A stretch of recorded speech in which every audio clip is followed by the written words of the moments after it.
All right, good morning or good afternoon, everybody. Thanks for joining us today. We have a great presentation planned for you. Before I introduce our speaker, I'm just going to go through the normal housekeeping items. Everybody is on mute, per usual, just to keep background noise to a minimum. If you do have questions for our speaker today, please submit those through the Q&A panel within Zoom, and we'll make sure to follow up on those, get them answered, and submit a FAQ doc on the webinar page within a week to 10 business days. We will not be answering those live today as we don't have time for that today, but we will definitely answer all those questions submitted and make sure that the document goes out to everybody that attended today. With that said, I'm going to introduce our speaker today. Our presenter today is Lisa Ball. She's a member of our Revenue Integrity Services team here at Vitalware. Lisa has more than 20 years of experience in healthcare and more than 14 years specializing in coding and documentation. Her experience includes inpatient and outpatient coding and auditing, education, and documentation. And her coding experience includes work for the Department of Veteran Affairs as lead coder, coding and physician educator, Medicare auditor, HCC auditor, and DRG validation and insurance auditing. She has her Bachelor of Science degree in Health Information Management and is working toward her Registered Health Information Administrator credential. She's a certified coding specialist and a clinical documentation improvement practitioner. Her experience extends into denials and clinical documentation for rebuttal and appeal review processes. So as you can hear, she is definitely more than qualified to give today's presentation. Lisa, I'll hand it over to you. Thanks, Dusty. Hi, everybody. I appreciate you taking the time to attend with us today. Before we get started, we're going to just give a brief disclaimer statement here. We always cover this prior to our presentation, and it just notes that our presentation is intended as a general overview and that we're not rendering specific coding advice, and this presentation is not intended to take the place of written policies or regulations. We always encourage our participants to definitely review any specific guidelines or other materials as needed. But we are here to help, and that's why we offer these free webinars to our clients and to anybody else out there willing to jump on with us. So our agenda today includes gaining insight into how your internal audits compare with us as an external reviewer and just the whole process internally for you. Our goal is to help you to determine future review areas of interest based on our previous and current findings, and to decide how to prioritize areas of concern for specific DRGs, procedures, services, or diagnoses, and additionally to identify trends and possible areas of concern that you may not be aware of or think is a priority with your chart selection, but might figure that some areas out in our presentation, and we'll visualize those by going over examples for you. I think examples are always a nice way to actually walk through a scenario. And this slide, it just lists out the sections that we'll run through with section 1, the what, how, and why of inpatient auditing, challenges for coders, clinicians, CDI, and then we'll go over some examples and wrap things up and show some of our trends. So we're starting off with that section 1. So we're first going to go over just a brief section about auditing. So there's many different avenues for auditing inpatient cases. In this slide, we're looking at inpatient auditing just at a very high level overview. And one of the most common types of audits is an external reviewer-based audit, in which the auditor is not associated with the provider or the facility, but reviews the records for discrepancies. And generally for inpatient, your external and even your internal auditors, they're going to review, their most basic is a DRG-focused review, where they look specifically at the MS or APR-DRG that was reported and validate if this was the most appropriate DRG to report based on the documentation. And then they're going to confirm whether there's clinical validity to all the MCCs and CCs that were reported. And during a DRG review, generally auditors will also go through your operative report and confirm those PCS codes and that they're reporting to the most appropriate DRG as well. And we've got some of those examples in our slides today as well. There's other types of audits that can be performed though. Some are quality-based, in which the documentation is reviewed for the continuity of care. And in this area, we check for ambiguity in diagnoses and validate the clinical criteria, whether it's being met for each of the diagnoses. And along with the length of stay and the discharge disposition. Internally, a facility will also perform their code or coder-based reviews. And the sole purpose of these audits is to just gauge whether a coder is accurately assigning their codes. And if not, then do they need to be on a performance plan or have additional education moving forward. When starting an external or internal audit, the various type of audits being performed will depend on what needs the facility has, as well as who is selecting the audit. The coding supervisor is going to pick different claims than the CFO or the compliance officer. So each area has a different purpose for performing the audits. We'll go over shortly more detailed examples of what we look at in an audit and how we choose our claims and why we perform those selections. Before starting an audit, several questions should be answered, such as what will the focus be of the audit, or what is your current need as a facility? And this can help you with that chart selection. One method for inpatient chart selection is to pull outlier DRGs by utilizing your PEPR report. And this is a comparative report that just summarizes the Medicare claims statistics for your facility.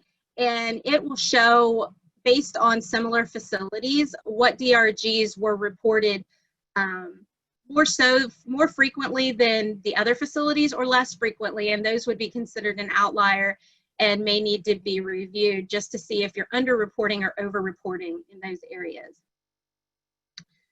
And facilities need to determine if they're only going to perform their internal audits or if they're going to have external reviewers look at their claims as well, and how frequently, if so, these audits are going to be performed.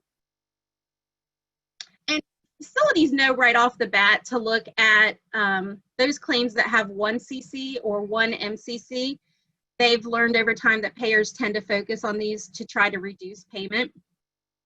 But facilities may choose to also review certain payers that have a high denial rate or specific diagnoses that generally get denied or that have, they lack greater specificity.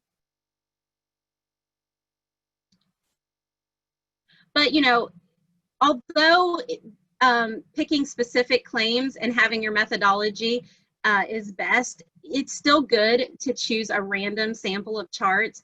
This can help in finding gaps or even finding an area that you didn't realize was a concern previously. So still, a good random sample every once in a while to throw in for an audit is always a good idea. There's additional questions that should be answered when choosing how to perform your audits, such as who in the organization will perform them. What time frames are you looking at to get these audits performed? How far back are you going for timely filing on your retrospective reviews, as well as how to present the findings and who to present them to within your facility to ensure that you have good support from your findings. So as an external reviewer, we try to partner up with each of our facilities. We're there to augment what they currently have going on with their internal audits. But we can come in and help facilities by looking at claims that they may not have time to look at, or just to ensure that they're not missing anything, or to confirm that they are doing everything okay and that the audits that they're performing currently are up to par. We have our own specific criteria that we like to pull, but we also, the facilities will let us know if they have a specific criteria that they want to look at, or if there's certain specialists or specialties that just came on board where the coding staff may be uncertain or a little hesitant with their code assignments, especially in PCS for some of those procedures that they're not familiar with. And now as an external reviewer, most of our claims or our reviews are retrospective.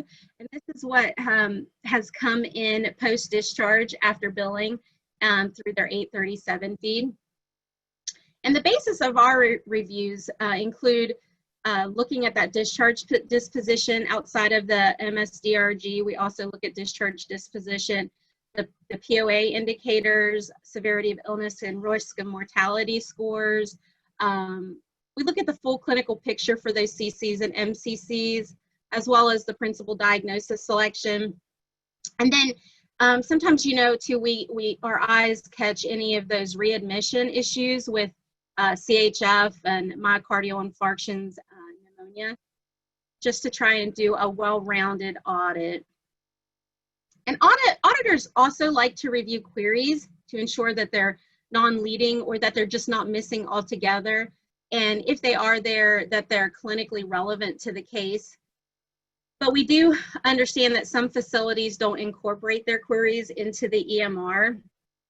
And we know that that's a facility determination. So it just, sometimes as an external reviewer though, it is hard for us to see the full picture of a chart without seeing those clarifications that were sent. In some instances that can create us doing a recommendation for a clarification that was actually performed.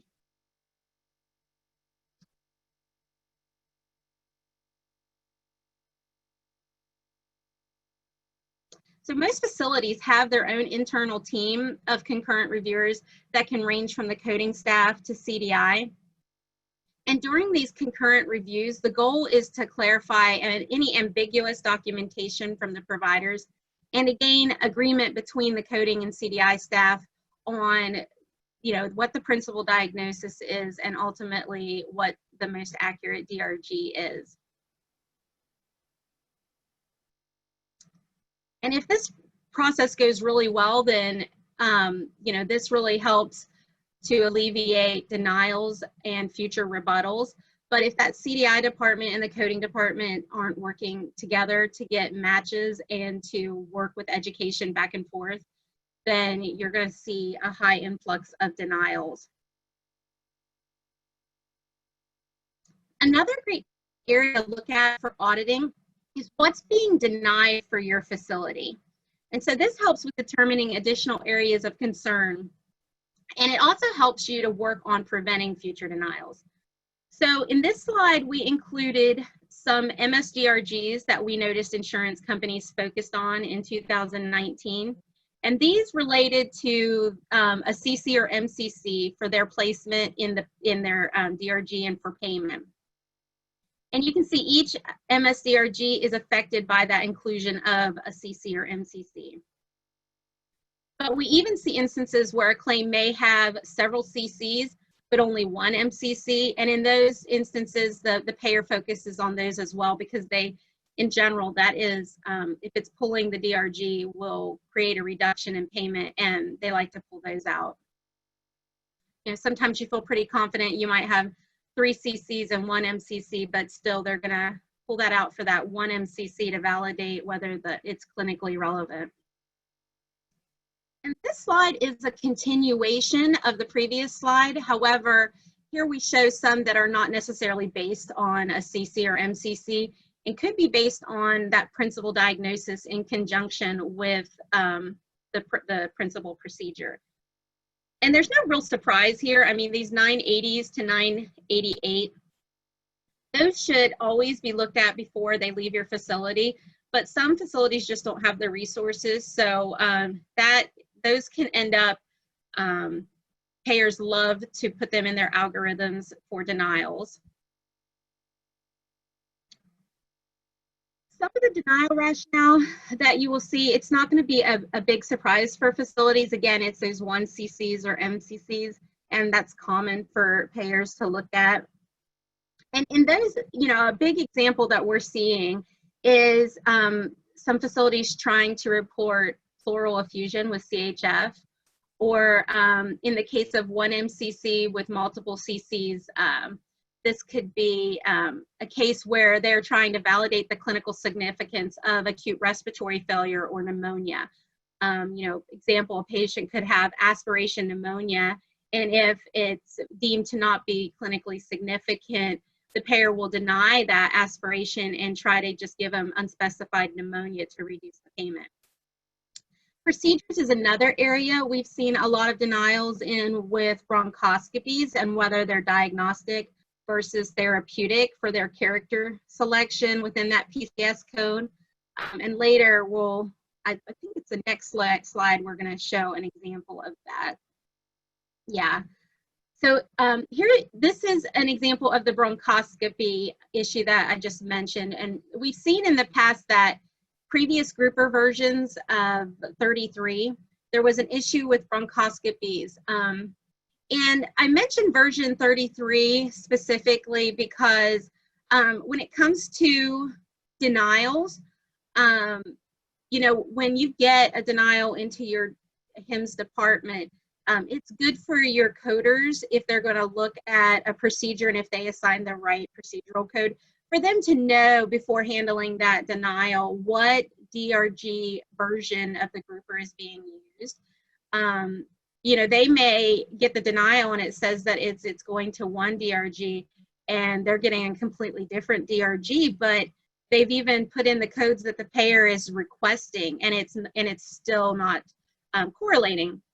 And that could be because the payer's contract with the facility specifies a different version of the grouper. So definitely, if your coders are struggling with a procedure or a claim and they're not getting a corresponding DRG, just check with contracting to see what version of the grouper they have deemed for their contract. So in this example, the bronchoscopy resulted in a $4,000 decrease because the therapeutic versus the diagnostic, the therapeutic carries a heavier weight than the diagnostic. So just be careful with these and make sure. Some facilities have started using, if a bronchoscopy is done therapeutic or diagnostic, they're pulling these DRGs just to ensure that they're getting reported to the appropriate MS-DRG. We've seen issues with sequencing for the principal diagnosis, such as pulmonary embolism and hemorrhagic disorders versus a bleed or a blood loss anemia as principal. And sepsis has still been an issue for a while now based on clinical validity. And also, we're seeing it being pulled when it's a secondary diagnosis with a present on admission indicator of Y for yes. And, with mentioning the POA, the present on admission, we're also seeing a bigger issue with a discrepancy on selection of a principal diagnosis with a principal or with a POA of no. And this is not allowed and is a major red flag for payers. So if you are reporting a principal diagnosis with a POA of no, that's going to get pulled by the payer. So those need to be caught before they go out the door. And if you're a coder and you're getting to finalizing a chart and you're struggling with that principal diagnosis and what you're wanting to select has a no, have another coder, bounce it off of another coder, send it up to a supervisor, or and they may even confirm with you that there might have to be a clarification sent to the provider on that principal diagnosis clarification. But you're not going to want to send that out with a POA of no on your principal. This slide shows a few other areas of concern with MS-DRGs. 673, we've seen this picked up by reviewers, and they're usually looking to validate the clinical significance of the acute renal failure. And of course the 980s as well. And then 940 is another suspicious MS-DRG to include in reviews that we've seen payers including in their algorithms for claim selection. So in those previous slides, a lot of what is being denied is those scenarios where they're trying to ensure that payment is accurate and appropriate. But facilities also perform audits as another method to improve the quality of care for their patients and to ensure safe outcomes of care. They also perform various audits to aid in quality reporting. And as we mentioned a little bit earlier, the accuracy of their coding staff. So, regular internal and external audits help facilities to just be overall healthy in compliance and with their revenue, as well as their patient safety and patient satisfaction surveys. But I did make note in this slide that there was a study by Change Healthcare that notes for the typical health system, as much as 3.3% of net patient revenue, an average of almost $5 million per hospital is put at risk due to denials. And that just gives us a financial outlook on how much denials actually impact a facility, and that we really try to work the best we can on preventing those. And of course, auditing is important for staying compliant with Medicare and Medicaid, as well as your commercial payers. Here we just make note that the Medicare Managed Care Manual and Medicare Advantage Plan notes that routine monitoring and auditing is recommended to help keep you compliant.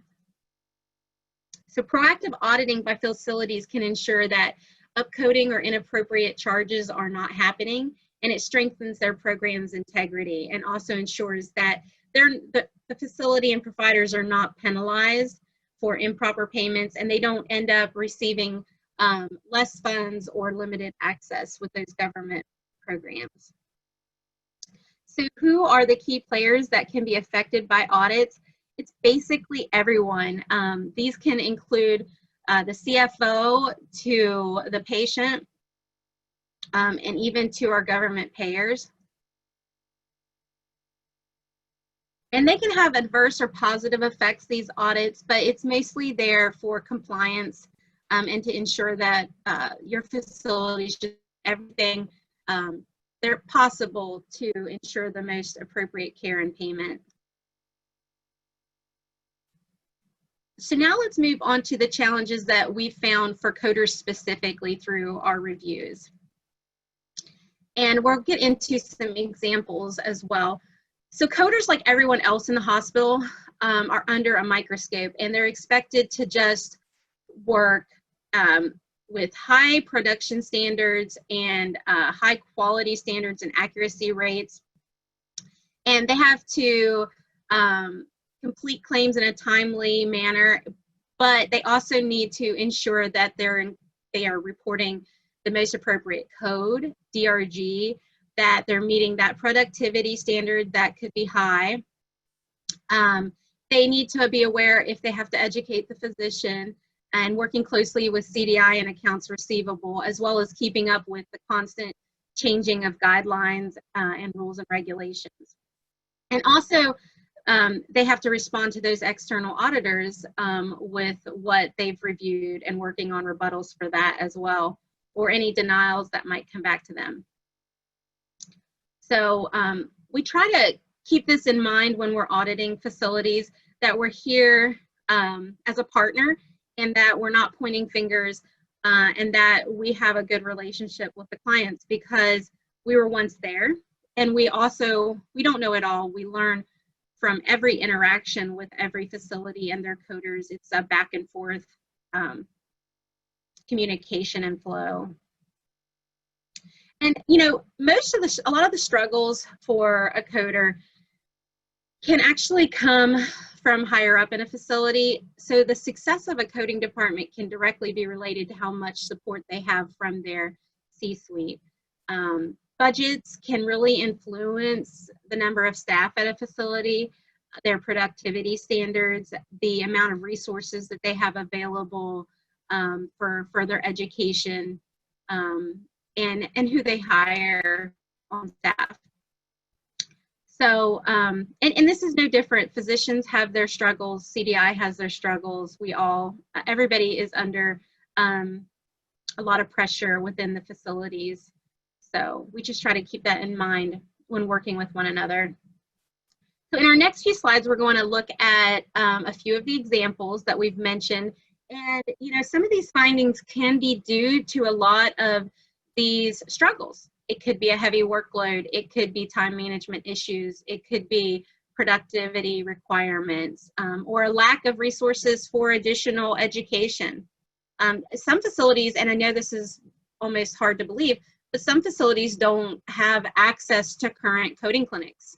So, you know, without those current coding clinics, something may have changed and they're now coding it improperly because they don't have the resources to know that the guidance has changed. So here we have our first example of an area in which a coder might struggle.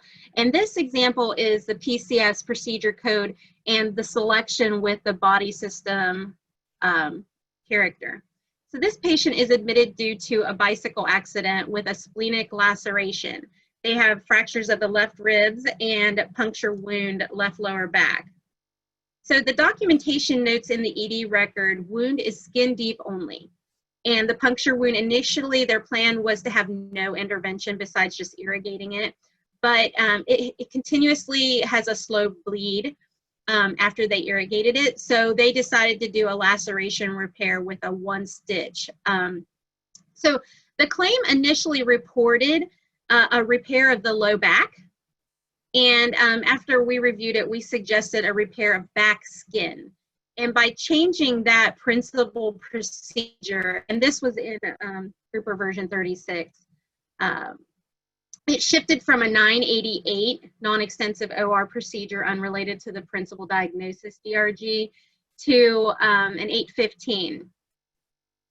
And this created a decrease of just under 6,000 for this case. But in this scenario, the body system should have been skin of the back and not just lower back. And that just shows that how in some instances that body system character can have an impact on the DRG and reimbursement.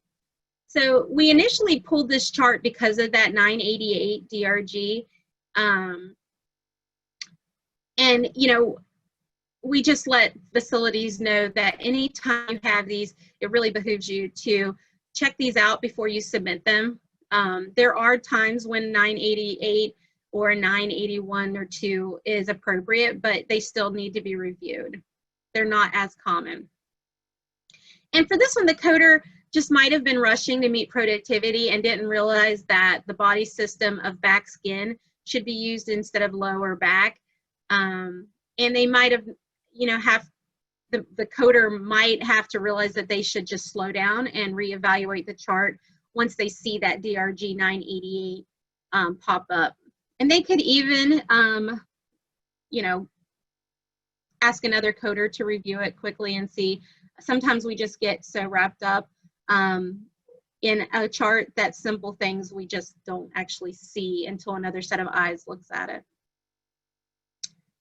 So here we have another example. In this one, patients found to have an atrial myoma with admission for resection of that left atrial myoma. Excision of left atrium, open approach diagnostic is coded as the principal procedure on this one. However, the documentation on the procedure note, it reports that they excised the entire mass, and they were able to confirm that there was no residual mass of it. And so we recommended that this be revised to excision of left atrium.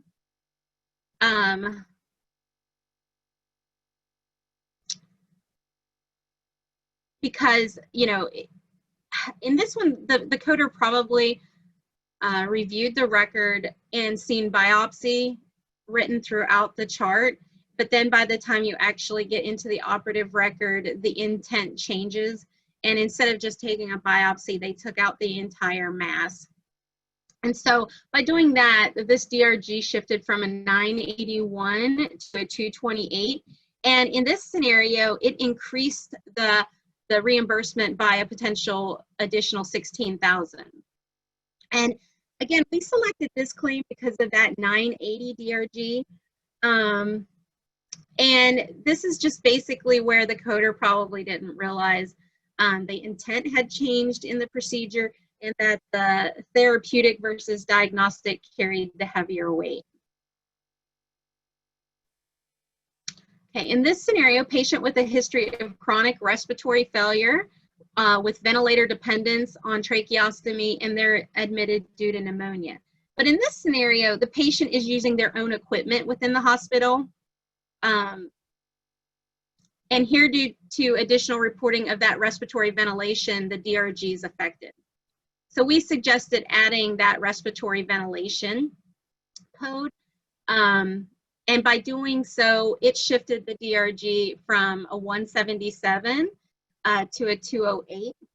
And this resulted in an increase as well in the reimbursement, just a little over 4,000. And it also increased that severity of illness from a 3 to a 4. And we've included here, just for additional insight, the coding clinic that supports that mechanical ventilation PCS code being reported when it's the patient's own equipment.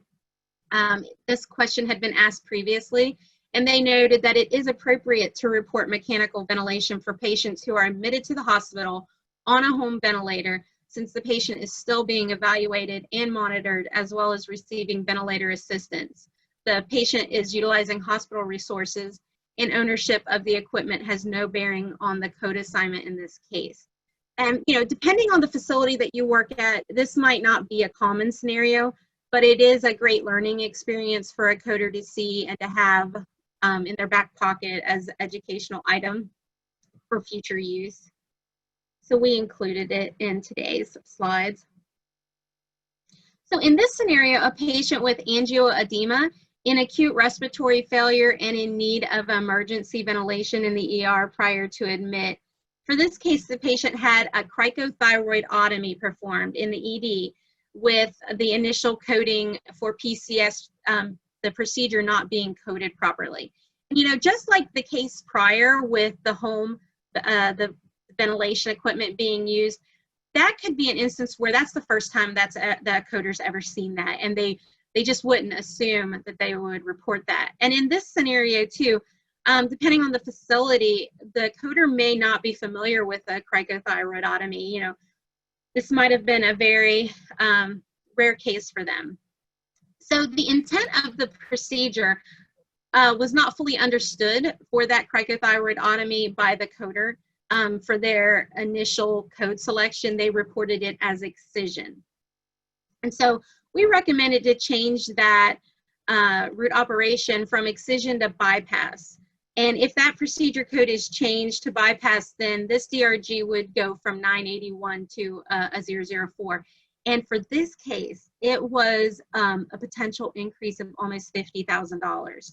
So we initially pulled it, of course, again, for that 981 DRG, just to take a look at it. So that was definitely a good call. And, you know, for a facility, that would be great to look at, you know, for pre-bill. And here, just so that you have it for this case, because you'll get a copy of the slides, we included a redacted scenario of that cricothyroidotomy with tube placement for you to have and see. We also, because this was such a huge impact in reimbursement for just one case, we went ahead and submitted this scenario to AHA for coding clinic response, and they came back and agreed with this being a bypass. So we've included that from our own internal warehouse of AHA coding clinic responses. Oop, not too far. And then we also included a slide here just as a further visual explanation of the cricothyroidotomy when they place it. Now, not all the time do they place a tube, but here they placed a tube, and it just gives you a visual of how that procedure is performed and why it would be considered a bypass. All right, so moving on after that cricothyroidotomy, here we have a scenario with multiple issues. you know, it's not always just the one simple item that is affecting a DRG or affecting a claim and how it's being reported. But here we have sequencing issues in principal diagnosis selection, as well as having a principal diagnosis with a POA of no, and a revision, we request a revision of the principal procedure. So the patient is admitted for sepsis, left-sided pyelonephritis with non-obstructive nephrolithiasis and left renal abscess. Diarrhea, unspecified, is coded as a principal. So that's a first kind of clue to us, especially if it's an extended stay, having a symptom as a principal diagnosis, and then also a POA of N for no. So a symptom as a principal and that POA of no is a red flag for an external auditor. And this would have been one that a facility really should have looked at before sending it out the door. So the sepsis A41-9 and the enterocolitis C. diff are coded additionally as secondary diagnosis by facility. So we recommended that they should have sequenced the sepsis as principal. And there was documentation that noted this, the sepsis as being due to pyelonephritis, and that this was, they were admitted for sepsis. We suggested that the diarrhea could be removed because that could be included in that C. diff code. And they even noted in the progress notes that the diarrhea was due to the C. diff. And then additionally on this case, the procedure codes needed revised, and that also had an impact on the DRG. So they initially reported drainage of left kidney via natural or artificial opening, and we suggested changing that to a percutaneous approach. There was CT guided documentation that noted that they used a guide wire and that they used the CT for localization and for the needle advancement. So that all pushed it to percutaneous versus being natural. So by sequencing that sepsis as principal and removing the diagnosis or that symptom and revising that procedure code, it moved it from a 987 DRG to a sepsis. And in this scenario, that created a decrease of about $11,000. And that is a good scenario to show because sepsis as a principal doesn't always relate to an increase for reimbursement. I think sometimes physicians get pushed to diagnose sepsis even when the clinical picture is very weak for it, because it is expected that it's going to get higher reimbursement, but not always. More than likely, yes, but not always. So in this scenario, you know, the coder may just be new and has just recently been put out on their own and just needs a little additional education in selection of their principal and with those POA determinations. But it's hard to tell. So for this scenario, we're kind of reiterating that just basic coding guidelines and tabular instructions are a must for coders to keep up with. So those past several slides were showing how the 980 DRGs were reported inaccurately, but there are instances where 980s can be appropriate. So here we have a patient with metastatic breast cancer and recurring right malignant pleural effusion and admitted for thoracoscopic drainage and also some catheter placement and chemical fluoridesis. So the discharge summary documents recurrent pleural effusions with malignant cytology consistent with metastatic breast cancer. They initially reported secondary malignant neoplasm of pleura as their principal diagnosis, and that's not necessarily true. In this case, it's the effusion. And they reported the malignant effusion as a secondary and the breast cancer as a secondary. And throughout the documentation, they do note that the malignant pleural effusion is suspected to be due to the breast cancer as a primary. So we recommended to remove that C78 and to resequence the breast cancer as principal with the pleural effusion as secondary.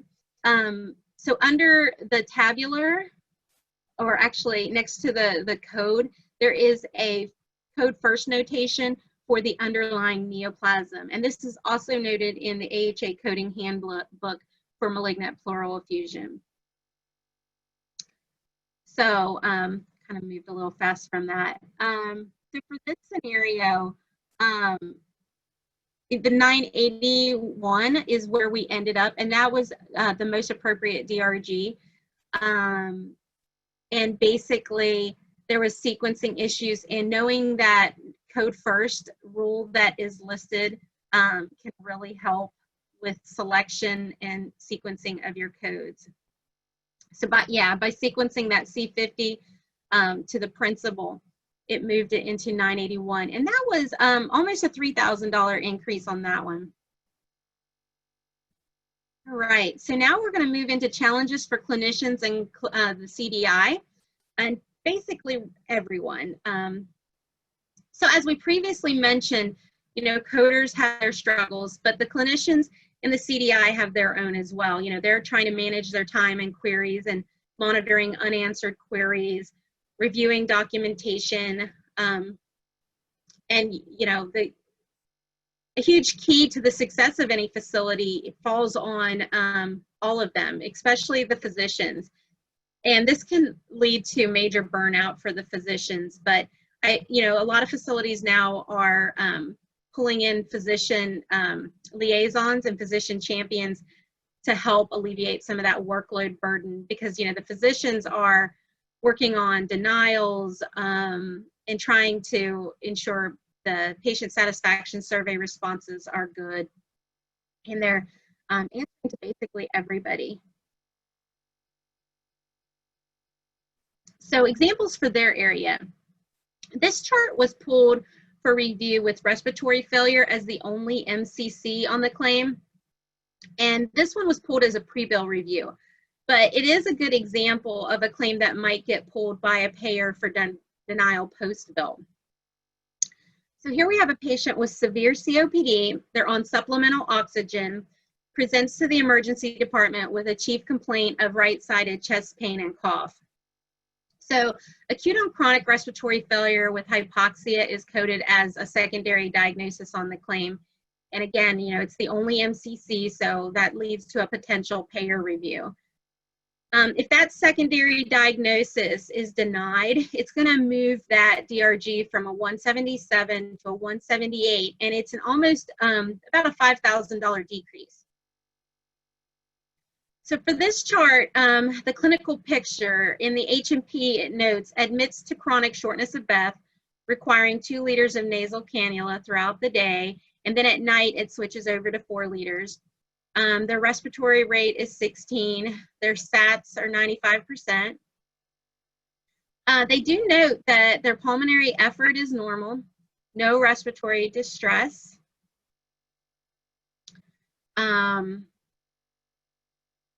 So for this one, the clinical picture is just a bit weak for validating that acute on chronic respiratory failure. It's only mentioned in the ED and on the H&P. And it was not mentioned on the discharge summary or anywhere else in the chart. So, the coder reported it because, we've got a coding clinic from 2016 that notes, you don't have to have, if the provider notes it and it's documented, regardless of how it was arrived at, that it's definitely coded. So this one we would suggest review by a physician advisor and CDI, or even a coding clarification to be sent, and requesting either an addendum to the discharge summary about the clinical significance of that diagnosis. But, this can be ambiguous. Was it ruled out? Did the other provider not agree with that diagnosis? What's the facility's determination on what the clinical picture needs to be for that diagnosis? And on the back end, you know, when a coder gets this, they're pretty limited. You know, a good bit of time may have gone by. You know, CDI may even struggle with realizing the linkage that they might not be looking at acute respiratory failure. It may not be on their list of what to be looking for. But, you know, if you are in the CDI department and you're watching this webinar, this would be a good area to focus on, especially COPD with acute respiratory failure, and if it's the only MCC on a claim. But yeah, once it gets to the coder, they're either going to append the code or they may send that clarification.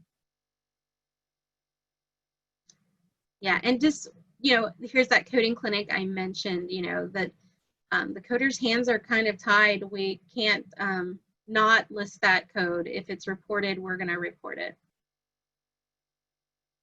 And it's just up to that provider and the facility to really determine what their criteria is going to be for each diagnosis. And I'm going to mention this later, but facilities are starting to work with their contracting department and their payers to determine what those clinical indicators are and get those written into the contracts to avoid some of these future denials. So here we have another scenario in which we look at the clinical validation of sepsis in a one-day stay with the patient being sent home. So for us as an external reviewer, it is a huge red flag when we see sepsis on a one-day stay with the patient being sent home and not transferred. Even a two-day stay and a three-day stay where, but those 1 and 2 day stays, is it really sepsis? So coders should use their professional judgment in cases like this and work with their CDI and the physicians to clarify that clinical picture of a patient. And this can be difficult. You feel like you're questioning the provider, but more often than not, these cases are going to come back in a denial anyway. So proactive tends to be the best way to handle these. And this is an especially difficult area because, again, like I mentioned earlier, it appears that providers are being mentored to report sepsis, especially in the ED and the HMP, if they're showing some signs. And I think that it's thought that it's going to be a increase in reimbursement. However, it's not always the case, especially when those get denied on the back end and it delays the payment for this facility and they have to rework the claims and they're handling rebuttals. So in a lot of ways, it's just causing a lot more frustration for the providers and for the facility. So for this one, we're going to carry on about the sepsis. They had a normal white blood, no fever. Their lactic acid was elevated, but they also had elevated total bilirubin, albumin, ALT, and immature granulocytes. And sepsis is not listed on the discharge summary in this one. It again is just in the ED and the HMP. The progress notes and discharge summary state that there is chest pain likely related to GI symptoms with troponin and telemetry negative and to continue proton pump inhibitors. They also state that the patient's abdominal pain is likely alcoholic gastritis. They suggest alcohol cessation, antiemetics as needed, bentyl and simethicone. And that the patient has left upper extremity cellulitis, unlikely septic arthritis, and that it's improving. So most payers are denying instances where the clinical picture could support the other comorbid conditions that are on record, other than the sepsis. So in this case, the alcoholic dependence, where that could be why the liver enzymes and lactic acid levels are elevated, and could be elevated as a possible indication for other indications in this patient as well. So the payer may suggest that that principal diagnosis of sepsis be removed and replaced with either the cellulitis or the alcoholic gastritis. And this, regardless, there would be a shift in the DRG from 872, the sepsis, to either a 603 for that cellulitis or a 392 DRG for that esophagitis, all of which would be a decrease.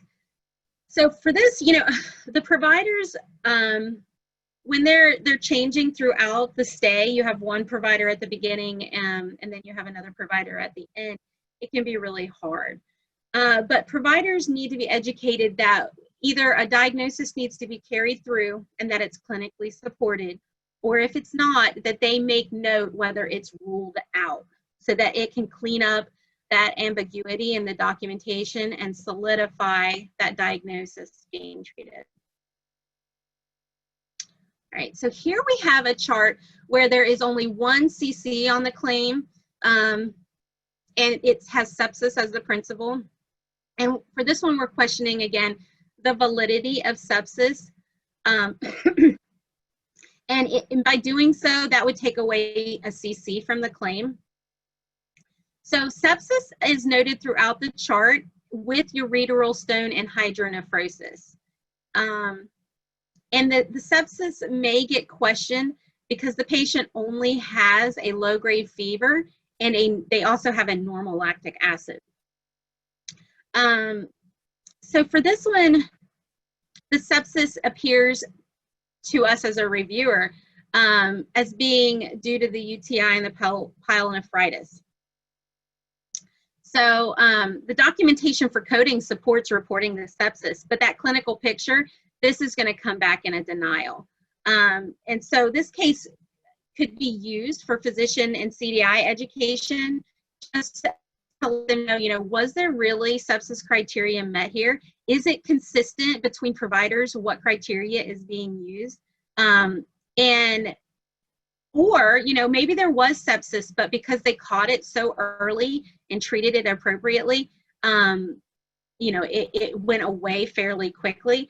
But more than likely, the argument from the external payer is going to be that there was very minimal sepsis criteria met, and it's not truly sepsis, and that it was just normally expected results of a patient with a UTI.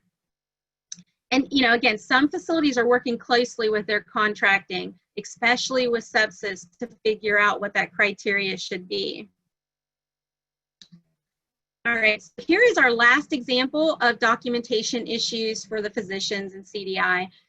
This chart was pulled for review of the respiratory failure, and it's the only MCC on the claim. So the patient's admitted status post-total abdominal hysterectomy. So if they remove that acute on chronic respiratory failure with hypoxia, it takes it from a 742 to a 743 and an overall decrease of just over 4,000. But it also decreases the severity of illness from a 3 to a 1 and the risk of mortality from a 3 to a 2, and would be a target because of that being the only MCC. So the documentation on this chart, the progress note by the nurse practitioner notes acute on chronic respiratory failure with the discharge summary having a notation of just the COPD. The patient has COPD stage 3 with hypoxemia, and they're being treated with bronchodilators and oxygen, and they have a SAT of greater than 92.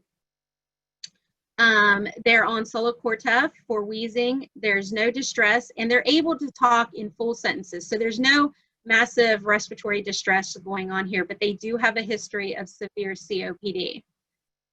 So the clinical picture for that acute on chronic respiratory failure could be questioned. So we would suggest a physician clarification with the clinical picture outline for the relevance of that diagnosis, just so that there could be a rebuttal prevention. That's what we recommended for this facility. And we're seeing a lot of denials when a patient has COPD with acute respiratory failure, and the denial basis is that there's no clinical support to the acute respiratory failure. So with it being documented, the coder is going to pick it up. But the CDI and providers it's up to them to tighten up that clinical picture in the documentation, and that can be hard when there's two different practitioners seeing the patient. So it ultimately falls back on that provider when they're discharging the patient, just cleaning up all of those diagnoses that's been constantly being pulled forward on the claim. So before we finish up with the clinician section, we wanted to include a slide that shows areas that are continued impact for denials and clinical validation. And you know, definitely the issues that we're seeing are related to respiratory failure, encephalopathy if it's toxic or metabolic, and sepsis is still an issue. But we have seen some great strides in acute renal failure and malnutrition. Most facilities are doing a lot better. They've had a good bit of physician education, it seems, in those areas. And then also this slide just gives you some quick notations on areas of sepsis that are an issue. So if sepsis is noted in the ED and not carried forward, was it ruled out? Sepsis syndrome, still see that being used when it's not an acceptable diagnosis. Sepsis only noted on the discharge summary. This really struggles with being able to select a present on admission indicator. And then sepsis throughout the chart, but the clinical picture does not support it. So this is very suspicious of whether the provider is being prompted. So as you can see from the examples, you know, it's a team effort. It's not just the coding department. It's not just CDI.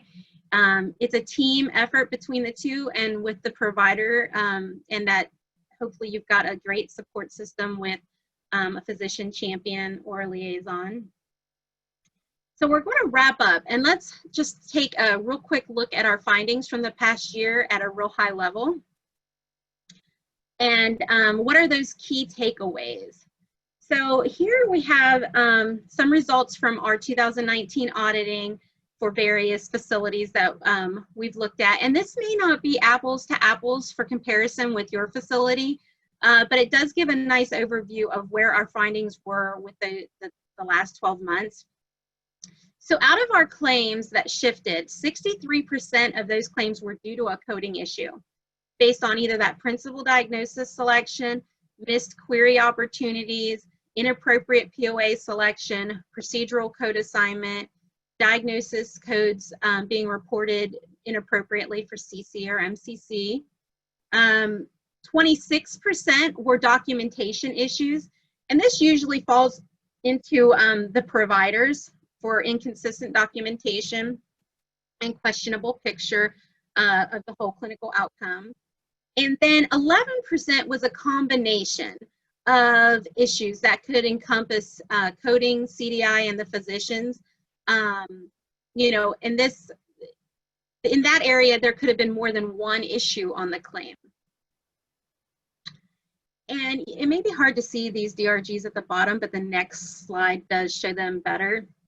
And this just shows those MS-DRGs that we had the greatest number of shifts from our total claims that we reviewed. And here's those DRGs actually listed out for you. And if you're a facility that has the resources to review those 980s ahead of time, before sending them out, you probably don't have that on your list of big shifts or denials because you're already taking care of those. But yeah, this slide just shows you what DRGs we've seen the most impacts in with shift. And so this slide finishes up our presentation for today. We hope you found the content helpful to your role. And as always, we enjoy this opportunity to present our findings to you. The next few slides just include the resources.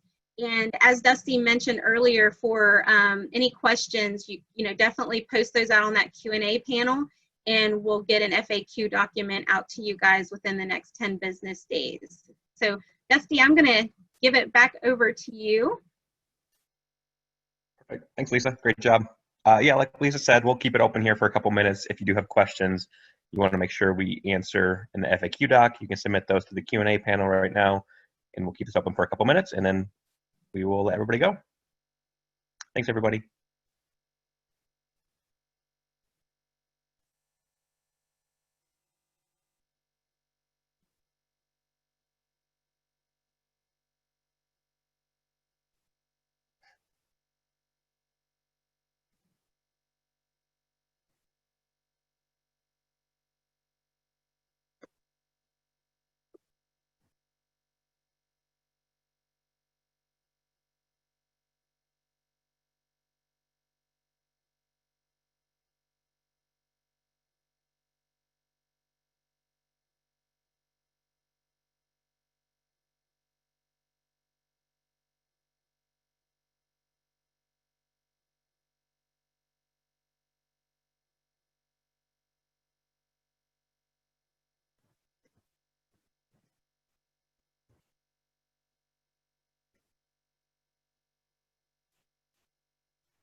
We have a few people asking about the CEU. Yes, we will send out an email with the CEU information within the next few business days. So everybody that attended today's webinar will receive that email. Okay, we are going to end it today. Please review our webinar page for future webinars. We do have some other great ones coming up in July still. And if you want more information emailed to your inbox, you can always sign up for our newsletter. It's on the bottom of any page on our website, vitallaware.com. Thanks, everybody. Have a great day.